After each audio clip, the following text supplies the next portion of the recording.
എല്ലാവരും സമുദായ രാഷ്ട്രീയ കാര്യത്തിന് വേണ്ടി സമുദായ നേതൃത്വത്തെ കാണാൻ വരുന്നത്.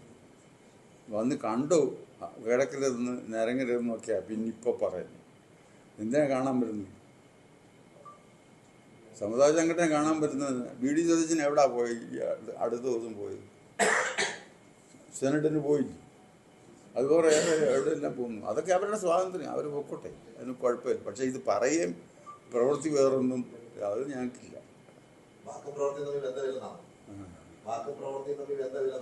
അല്ല, അതില്ലെന്നല്ലേ ഇപ്പം തെളിയിക്കുന്നത് അല്ലേ? അവർ ശ്രമിക്കുന്നത് എന്തെന്നാ പ്രവൃത്തി, അവർ ശ്രമിക്കുന്നത് എന്തെന്നാ? അവിടെ ന്യൂനപക്ഷത്തിനെ കയ്യിലെടുക്കാനല്ലേ ശ്രമിക്കുന്നത് അല്ലേ? അത് പ്രവൃത്തിയല്ലേ? അപ്പോൾ അതുകൊണ്ട് അങ്ങനെ സാമുദായിക സംഘടനയെ ആക്ഷേപിക്കാനൊന്നും ആരും ശ്രമിക്കരുത്. അതവർക്ക് ഇന്നല്ലെങ്കിൽ നാളെ അത് ശരിക്കും പാരയായിത്തീരും.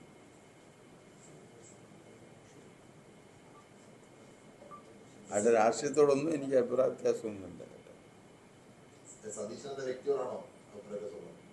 ഇത് പറഞ്ഞുകൊണ്ടുള്ള ഒറ്റ വിരോധമല്ല, വേറെ ഒന്നുമില്ല. ഒറ്റ വാക്ക് പറഞ്ഞാൽ മതിയായിരുന്നു, എനിക്ക് അബദ്ധം പറ്റിപ്പോയി, ഇതൊന്ന് ഞാൻ തൂത്ത് കളയണം എന്ന് മാത്രം പറഞ്ഞില്ലായിരുന്നു. രഹസ്യമായി വന്ന് പറഞ്ഞാൽ വേറെ പലയിടത്തും പോയി പറഞ്ഞാൽ മതി. പരസ്യമായിട്ട് പത്രത്തിൽ കൂടെ നിങ്ങളൊരു യോഗത്തിൽ വെച്ച് അയാളുടെ ദൂതനെ അയച്ചിരുന്നില്ല, ഒരു യോഗത്തിൽ വെച്ച് പരസ്യമായിട്ട് ഇങ്ങനെ ഒരു അബദ്ധം എനിക്ക് പറ്റിയിട്ടുണ്ടെന്ന് മാത്രം പറഞ്ഞാൽ മതി. ഞങ്ങൾക്ക് തരിക, ഞങ്ങളെ കാണുക, ഒന്നും വേണ്ടെന്ന് പറഞ്ഞാൽ അത് ഞങ്ങൾക്കുണ്ട്. ഇല്ല, ആ ദൂതൻ വന്നാൽ അയച്ചതാണോ അയാൾ എന്നാണ് അങ്ങനെ സെക്രട്ടറിയാ വന്നത്.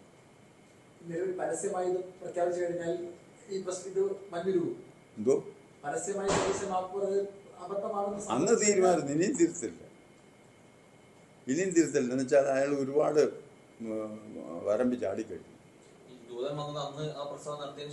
അതെ,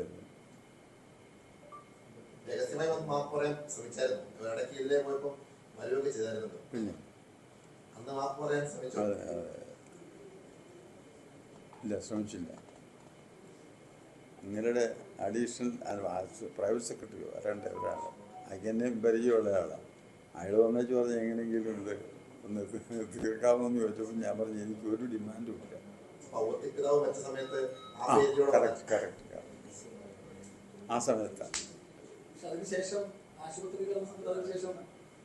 അല്ല, അത് വന്ന് നോക്കിയേച്ച് പോയി, അത് സംശയമൊന്നുമില്ല. അത് അങ്ങനെയാണല്ലോ രാഷ്ട്രീയക്കാരുടെ.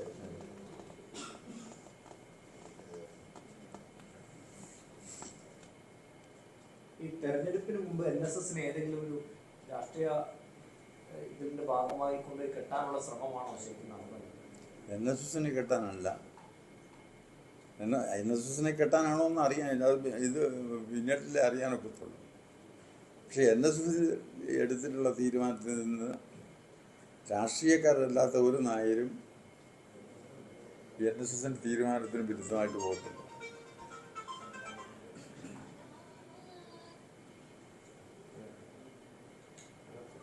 ഈ സതീശൻ പക്ഷെ ആവർത്തിച്ച് ചൂണ്ടിക്കാണിക്കുന്നേ വെള്ളാപ്പള്ളി പറയുന്ന വർഗീയതയാണ് അദ്ദേഹം എതിർക്കുന്നത് എന്നുള്ളതാണ് ചൂണ്ടിക്കാണിക്കുന്നത്. സതീശൻ എപ്പോഴും ചൂണ്ടിക്കാണിക്കുന്നത് നിങ്ങൾ വർഗീയത പറയാതിരുന്നാൽ മതി, വേറെ പ്രശ്നമൊന്നുമില്ല എന്നുള്ളതാണ്. ആര് വർഗീയത പറഞ്ഞു? സതീശൻ, വെള്ളാപ്പള്ളി. അല്ലെങ്കിൽ ഇവിടെ വന്നപ്പോൾ ഞങ്ങളോട് പെരുമാറാനാണ് കാര്യം വന്നത്. അതിനകത്ത് ഞങ്ങളും പെടത്തില്ലേ? ഇവിടെ വന്ന് എന്നെ ജയിപ്പിക്കണേ, അവിടെ നിന്ന് അവിടെ നായന്മാരുണ്ട്, ഇദ്ദേഹത്തിൻ്റെ നിയോജകമണ്ഡലത്തിൽ തോനെയുണ്ട്. അപ്പം അവരുടെ ഒരു സഹായം എനിക്ക് തേടിത്തരണം എന്ന് പറഞ്ഞല്ലേ വന്നത്.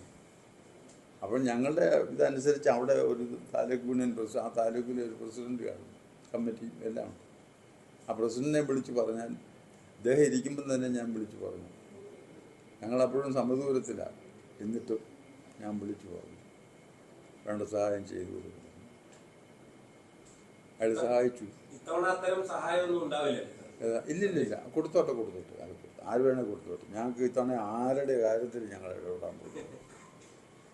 സമദൂരം തന്നെ ആർക്ക് ഇഷ്ടമുള്ളവർക്ക് കൊടുത്തോട്ടെ, കുഴപ്പമൊന്നും. ഓരോരുത്തരുടെ കയ്യിലിരിപ്പ് അനുസരിച്ച് കിട്ടുകയോ കിട്ടാതിരിക്കുകയോ ഒക്കെ ചെയ്യും.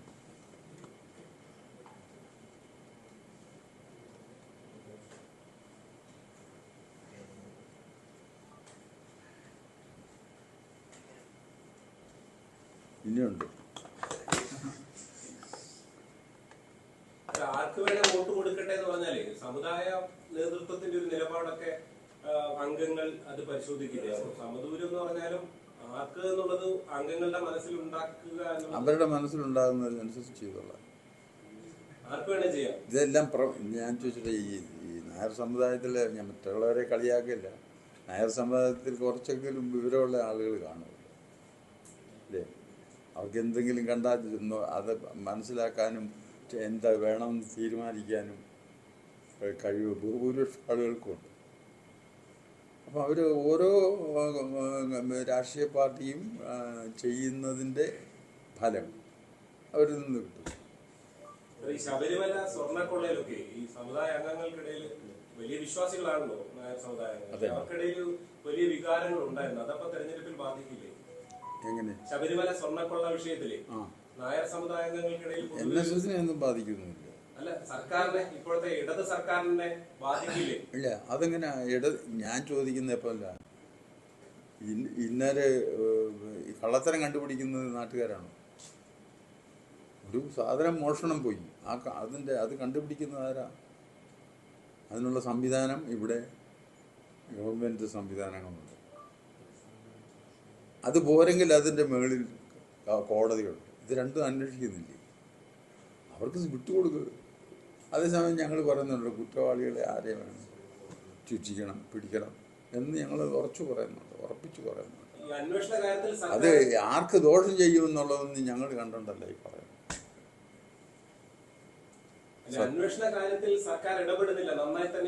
എന്ന് അല്ലല്ല, എനിക്ക് ബോധ്യമായിട്ടില്ല. സർക്കാരും കോടതിയും നല്ലതുകൊണ്ടും ആ കാര്യത്തിൽ ഇടപെടുന്നുണ്ടെന്നാണ് ഞാൻ മനസ്സിലാക്കുന്നത്.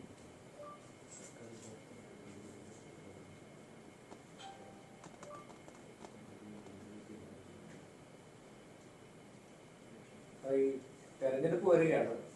സമുദായങ്ങൾക്ക് സ്ഥാനാർത്ഥിയായി പരിഗണനകൾ ലഭിക്കേണ്ടതുണ്ടോ? അങ്ങനെ ഒരു ആവശ്യം വരെ ഉണ്ടോ? ഇല്ല. എന്നുവെച്ചാൽ ഇവർ ആര് പോയാലും ഞങ്ങൾക്കൊരു ഗുണമില്ല.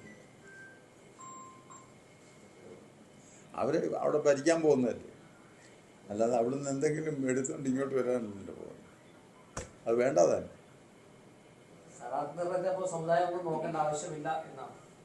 നോക്കേണ്ട കാര്യം. ഡയറക്ടർ ബോർഡ് അംഗം മത്സരിക്കുന്നുണ്ടല്ലോ, അവിടെ കൂടിയായ അയാൾ വാങ്ങിച്ചു കെട്ടിക്കോളൂ, അത്രേ ഉള്ളൂ. ഞങ്ങളോട് ചോദിച്ചാൽ ഞങ്ങൾ പറയത്തില്ല, ഞങ്ങൾ ഇടപെടത്തില്ല. ഡയറക്ടർ ബോർഡ് അംഗം എവിടെയാണ് കൊടുക്കുന്നത്? ഇവിടുത്തെ ഡയറക്ടർ ബോർഡ് അംഗം ഒന്നും അത് നോമിനേഷൻ ഒരിടത്ത് കൊടുക്കുക. ഞങ്ങളൊക്കെ ഈ തീരുമാനത്തിൽ ഉറച്ചു നിൽക്കുന്ന ഒന്നും അറിയാത്ത ഈ ആളുകളായി, NSSനെ പറ്റി ഒന്നും അറിയാത്ത ആളുകളാണ് ഈ വിഡിത്തരമൊക്കെ അടിച്ചു കൊടുക്കുന്നത്.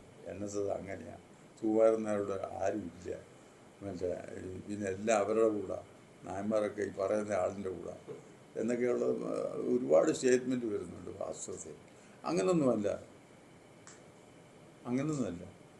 NSS നായന്മാർക്ക് NSS നേതൃത്വത്തോട് 100% വിശ്വാസവുമാണ്, സപ്പോർട്ടുമാണ്. അദ്ദേഹം മേടിച്ചു കിട്ടുന്നില്ല സാർ. ഗണേഷ് കുമാറിന്റെ കാര്യമാണ് ചോദിച്ചത്. അവിടുന്ന് മേടിച്ചു കെട്ടിക്കോളൂ എന്ന് പറഞ്ഞത് എന്താണ്? ഗണേഷ് കുമാറിന്റെ എന്താണ് ചോദിച്ചത്? അതിന്റെ ഫലം അങ്ങനെ അനുഭവിക്കും. നല്ലത് വരികയാണെങ്കിൽ അങ്ങനെ കിട്ടും, ചീത്ത വരികയാണെന്നുണ്ട്. ഇതിനൊന്നും ഞങ്ങൾ പങ്കില്ല. അങ്ങനെയാണെന്നുണ്ടെങ്കിൽ വെള്ളാപ്പള്ളി നടേശന് എന്തെല്ലാം പറഞ്ഞു? നിങ്ങൾ അവിടെ നിന്ന് ശ്രദ്ധിക്കും. വെള്ളാപ്പള്ളി നടേശൻ ഗണേഷ് കുമാറിനെ എന്തെല്ലാം പറഞ്ഞു ഇല്ലേ? ഞങ്ങൾ ഇടപെട്ടു? ഞങ്ങൾ ഇടപെട്ടില്ലല്ലോ. ആ ഇടപെടാന്നതിൽ പുള്ളിക്ക് തന്നെ വിഷമം എന്നോടുണ്ട്. അതൊക്കെ അവർ തമ്മിൽ തീർത്തോണം, നമ്മളുമായിട്ട് യാതൊരു സമുദായവുമായിട്ട് സതീശൻ പലപ്പോഴും ഏറ്റുമുട്ടലാണ്, പലപ്പോഴും പരാമർശിക്കുകയൊക്കെ ചെയ്തിട്ടുണ്ട്. അപ്പോൾ ഈ പാവൂരിൽ സതീശനെതിരായിട്ടായിരിക്കും സമുദായത്തിൽ എന്തെങ്കിലും മാറ്റം ഉണ്ടാകും? ഇതൊന്നും ചെയ്യത്തില്ല. ഞങ്ങളവിടെ ഒന്നും ചെയ്തില്ല. ഗുണവുമില്ല, ദോഷവുമില്ല. കഴിഞ്ഞ പ്രാവശ്യം അയാൾ പറഞ്ഞത് കൊണ്ട് അയക്ക് വേണ്ടി സഹായിച്ചിട്ടുണ്ട്. അതൊക്കെ നിർത്തി. സഹായിച്ചല്ലോ. അതങ്ങനെ ആവശ്യപ്പെട്ടിട്ട് അത് സഹായിച്ചു. അത് കഴിഞ്ഞ് അങ്ങോട്ട് ഇറങ്ങിയേച്ചാണ് പറഞ്ഞത് ഇത് സമുദായ നേതാക്കൾ അവിടെ തിണ്ണനിറങ്ങരുത് എന്ന് പറഞ്ഞു. ഇത്തവണ അത്ര സഹായങ്ങളൊന്നും ഉണ്ടാവില്ലേ? കഴിഞ്ഞ പ്രാവശ്യത്തേക്കുള്ള സഹായങ്ങൾ ഇത്തവണ ഉണ്ടാവില്ലേ? അല്ല, സഹായങ്ങൾ നായന്മാരല്ലേ ചെയ്യുന്നത്. അവർ ചെയ്തട്ടെ, അവരുടെ ഇഷ്ടമനുസരിച്ച്. അവർക്ക് മാർക്സിസമാണ് ഇഷ്ടമെങ്കിൽ അവിടെ ചെയ്യട്ടെ, കോൺഗ്രസ് ആണെങ്കിൽ അവിടെ ചെയ്യട്ടെ, ആർക്ക് വേണേൽ ചെയ്യട്ടെ. NSSന്റെ പിന്തുണ കൊണ്ടാണ് കഴിഞ്ഞ തവണ ജയിച്ചത്. അപ്പൊ ഇത്തവണ അങ്ങനെ ഒന്നും ചെയ്യുന്നില്ലെങ്കിൽ സതീശനെ സംബന്ധിച്ച് അതൊരു പ്രതിസന്ധി ആവില്ലേ എന്നൊന്നും ഞാൻ പറയത്തില്ല. ഞാനതൊന്നും പറയാൻ തോന്നുന്നില്ല. അതൊക്കെ കണ്ടിറങ്ങേണ്ട കാലങ്ങളാണ്, കാത്തിരുന്ന് കാണേണ്ട കാര്യങ്ങളാണ്.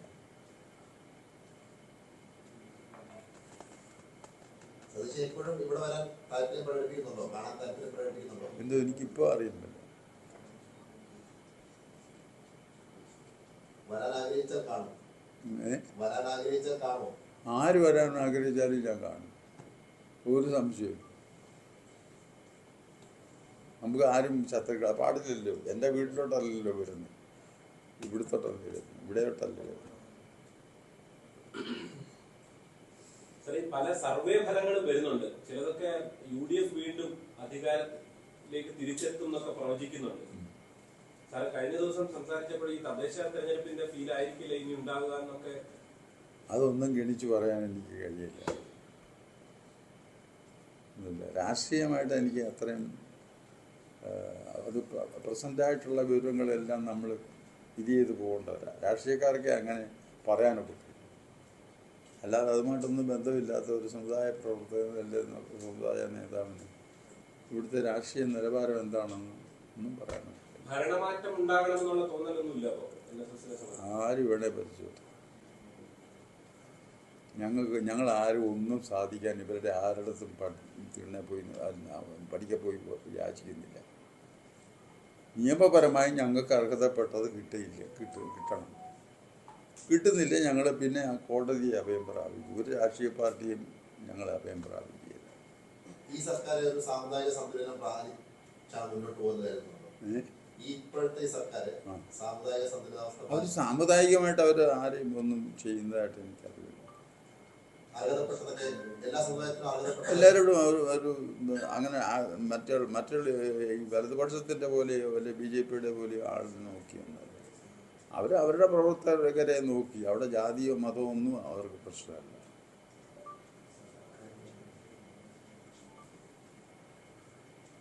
അങ്ങനെയാണെങ്കിൽ ഇവിടുത്തെ ഇപ്പോൾ നിലവിലുള്ളത് എത്ര മന്ത്രിമാർ നായന്മാർക്കുണ്ട്?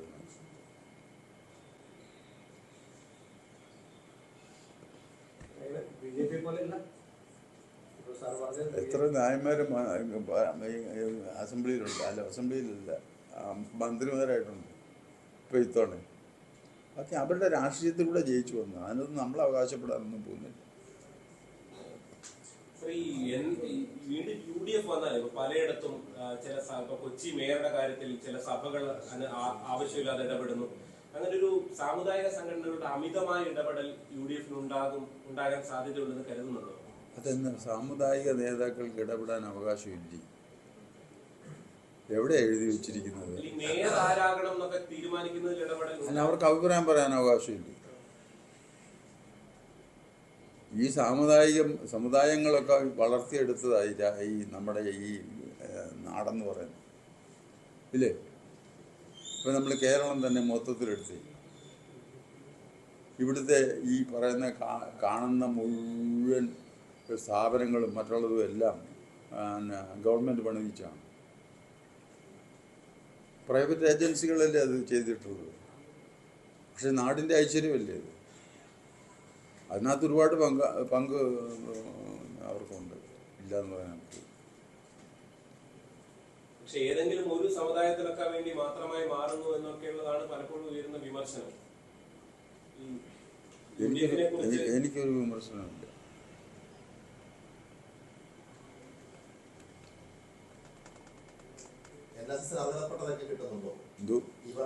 അതെ, അർഹതപ്പെട്ടത് നമ്മൾ ചോദിക്കുന്നുണ്ട്.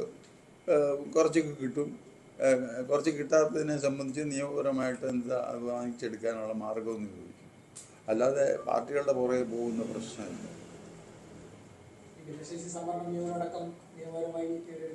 ഇപ്പം ഞങ്ങൾ കൊടുക്കുന്നുണ്ടല്ലോ. ആളുകൾ വന്ന് ഓർഡർ വാങ്ങിച്ചുകൊണ്ട് പോയിക്കൊണ്ടിരിക്കുക 2-3 ദിവസമായിട്ട്. അവിടെ അങ്ങനെ ചെയ്യുമോ? ഒരു വെറ്റയും പാക്കും ദക്ഷിണ തരാമെന്ന് പറഞ്ഞ് കൊണ്ടുവന്നിട്ടും പറഞ്ഞത് കയ്യിലിരുന്നോട്ടെ, അതിനകത്ത് 1 രൂപ ഉണ്ടെങ്കിൽ ഞാൻ കാശ് കൊടുക്കുന്നു പറഞ്ഞു. വേണ്ടെന്ന് പറഞ്ഞു.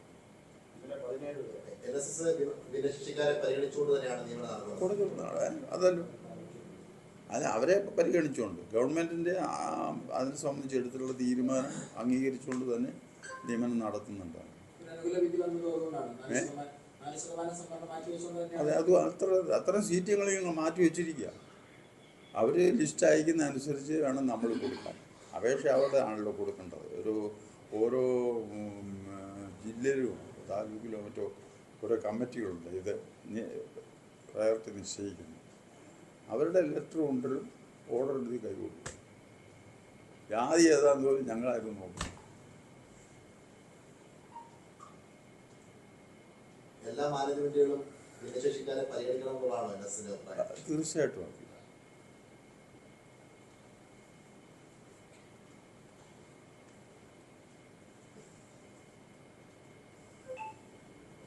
ചില മാനേജ്മെന്റുകൾ ഭിന്നശേഷിക്കാരുടെ നിയമനം ബോധപൂർവ്വം മറച്ചു വെച്ചിട്ടുണ്ട്. അതായത് അവർക്ക് യോഗ്യരായ സ്ഥലങ്ങളിൽ വേറെ ആളുകളെ നിയമിക്കുകയും അവർ ക്വാളിഫിക്കേഷൻ ഇല്ലാത്ത സ്ഥലങ്ങളിൽ മറ്റുള്ള ഒഴിച്ചിടുകയും ചെയ്യുന്ന സാഹചര്യമുണ്ട്. അപ്പോൾ അന്നത്തെ സ്ഥിതി അർഹരായ ഭിന്നശേഷിക്കാരെ കിട്ടുന്നില്ല എന്നുള്ള വാദം പുലർത്തി നിയമനത്തെ തകർക്കാൻ ശ്രമിക്കുന്നുണ്ട്. ആ ഒരു ഇത് അല്ല, അതൊന്നും എനിക്കറിവില്ല. പക്ഷെ ഞങ്ങളങ്ങനെ ചെയ്യാറില്ല. ഈ വരുന്ന ആളുകൾക്ക് മുഴുവൻ ശരിയായിട്ടുള്ള അപ്പോയിൻമെൻറ്റ് ഓർഡർ കൊടുക്കുകയും ചെയ്യും. അവരുടെ അപ്പോയിൻമെൻറ്റ് അംഗീകരിക്കത്തക്ക രീതിയിലുള്ള സീറ്റുമായിരിക്കും. ഈ BJP-ക്കെതിരെ ഒരുപാട് വിമർശനം ഉയർത്തിയായിരുന്നു. അതിന് ശേഷം ആരെങ്കിലും പിന്നെ വിളിക്കുകയോ അനുനയമോ അങ്ങനെ എന്തെങ്കിലും ഉണ്ടായോ? എനിക്ക് അതൊരു വളരെ മോശമായ ഒരു ഇതാണുള്ളത്. BJP-ക്കെതിരായിട്ട് വളരെയേറെ എതിർപ്പുകൾ ഒന്ന് പറഞ്ഞ് അല്ല, ശബരിമല കാര്യങ്ങളാണ്. പക്ഷെ അത് ശബരിമലയുടെ ഒരു കാര്യമല്ല വേറെ BJP-ക്കെതിരായിട്ട് ഞാൻ എന്നാ പറഞ്ഞത്. അത് ഞങ്ങൾ ഇപ്പോഴും കോടതി നിൽക്കുക, അതുകൊണ്ടാണ് പറഞ്ഞത്. അന്ന് അതിന് BJP ഒന്നും ചെയ്തില്ലെന്നാണ് പറഞ്ഞത്. ഹിന്ദുക്കൾക്ക് വേണ്ടി നിലകൊള്ളുന്ന BJP എന്ന രാഷ്ട്രീയ പ്രസ്ഥാനം ഹിന്ദുവിൻ്റെ ആ വിഷയത്തിൽ ഇടപെട്ടില്ല. ഭരണം ഉണ്ടായിട്ട് പോലും ഇടപെട്ടിട്ടില്ല എന്നൊരു ആക്ഷേപം ഞാൻ പറഞ്ഞു. പക്ഷേ അതിനു വേണ്ടി നിലകൊള്ളുന്ന സംഘടന NSS എന്നൊരു പ്രസ്ഥാനമല്ലാതെ ഇപ്പോഴും വേറെ ഒന്നുമില്ലതാണ്. സുപ്രീം കോടതിയുടെ 9 അംഗ ബെഞ്ചിൻ്റെ മുമ്പിൽ കിടക്കുക കേസ്. അല്ലാതെ ഞങ്ങൾക്ക് BJP-യോട് പ്രത്യേക വിരോധമൊന്നുമില്ല. അവരെല്ലാരും വരുന്നുണ്ട് ഇവിടെ.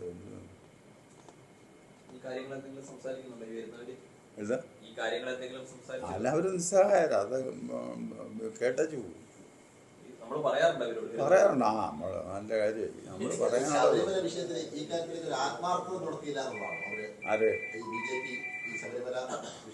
അതെന്തോ എനിക്കറിയാൻ പറ്റില്ല. അത് ഒരു പറഞ്ഞ ഒരു സംശയാസ്പദം. അങ്ങനെ എന്താ അങ്ങനെ ചെയ്യുന്നു? സംസ്ഥാന വിഷയമാണെന്നൊക്കെയാണ് സാർ അവർ പറയുന്നത്. സംസ്ഥാന വിഷയമാണ്. സംസ്ഥാനത്തിനെ കൊണ്ടുപോയി ഇരിക്കാൻ പറ്റും അവർ വിചാരിച്ചാൽ. സംസ്ഥാന വിഷയമാണെങ്കിൽ അതൊന്നും അല്ലാതെ തന്നെ അവിടെ ചെയ്യുക.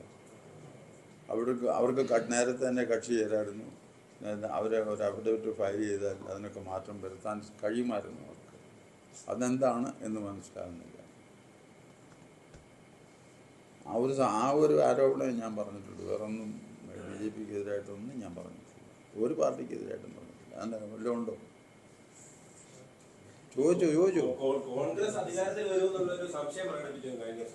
എനിക്കോ?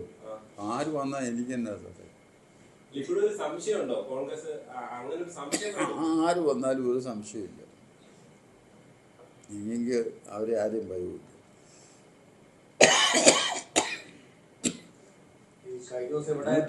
140 എത്രയാ? 140 MLA-മാരെ നായന്മാർ ജയിച്ച് മന്ത്രിമാരായി വന്നാലും ഞങ്ങൾക്കൊരു ഗുണവുമില്ല. ഞങ്ങൾ ഒന്നും പോകാറുമില്ല. ഇവരെല്ലാം കേട്ടോണ്ടിരിക്കല്ലേ ഇതിൽ.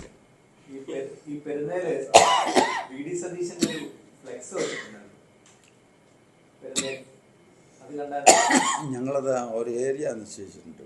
അതായത് ഈ ആലപ്പുഴ ജംഗ്ഷൻ ആ ജംഗ്ഷൻ മുതൽ അങ്ങ് കവിയൂർ ജംഗ്ഷൻ വരെ കോളേജിൻ്റെ അവിടെ വശം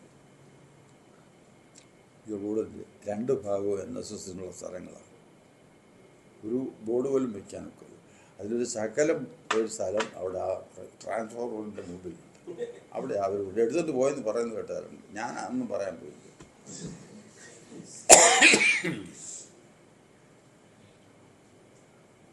മതേതര നിലപാടൊക്കെ ചൂണ്ടിക്കാണിച്ചുകൊണ്ടായിരുന്നു ഫ്ലെക്സ്. വർഗീയതയ്ക്കെതിരെയുള്ള എന്നാ കാണിച്ചാൽ എനിക്ക് കുഴപ്പമില്ല. അവരെന്നാ വേണേൽ കാണിച്ചു കൊടുക്കും.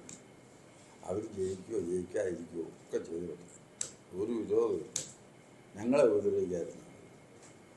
കാരണം നമ്മളൊരു പ്രസ്ഥാനം മറ്റുള്ള പ്രസ്ഥാനം പോലില്ല. അതിന് നല്ല ബലവത്തായ ഒരു അടിത്തറയുള്ള എല്ലാ സൗകര്യങ്ങളുമുള്ള എല്ലാ നിബന്ധനകളും പാലിച്ചു പോകുന്ന ഒരു ജനവിഭാഗം ഉൾക്കൊള്ളുന്ന പ്രസ്ഥാനമാണ് നായർ സർവീസ് സൊസൈറ്റി. ഇവിടെ ഏത് രാഷ്ട്രീയക്കാരൻ ഞങ്ങളുടെ ഉമ്മാക്ക് കാണിക്കാൻ വന്നാലും ഞങ്ങൾ ആവശ്യമില്ലാതെ വാങ്ങിക്കൊടുത്തു.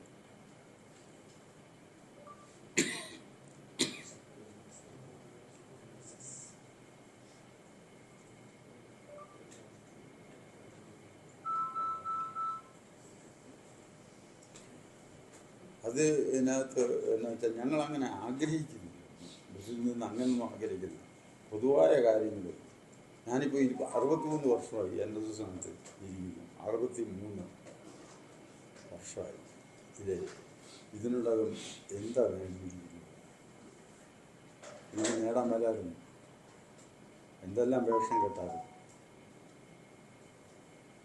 ഒരു വേഷവും കെട്ടിട്ടില്ല. നമുക്കത് വേണ്ടതാണ്. അത് ഞങ്ങളെ പഠിപ്പിച്ചത് ആചാരം. അതുകൊണ്ടാണ്.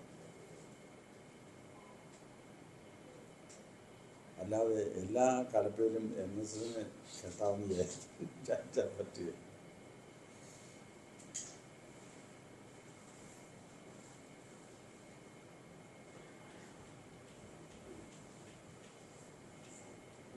ശരിയായില്ലേ? ഇനിയൊന്നുമില്ലല്ലോ. എന്നെ കൊല്ലാതിരുന്നോ? ഇടയ്ക്കിടയ്ക്ക് അത്യാവശ്യം വിളിക്കുന്നത് കണ്ടാൽ മതി.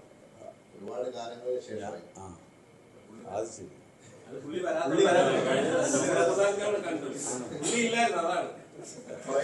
എഴുതില്ല.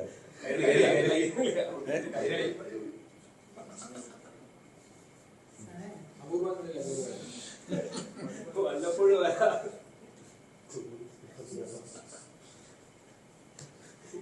ഇത് നിങ്ങൾ കൊടുത്തോണ്ടിരിക്കുകയാണ്.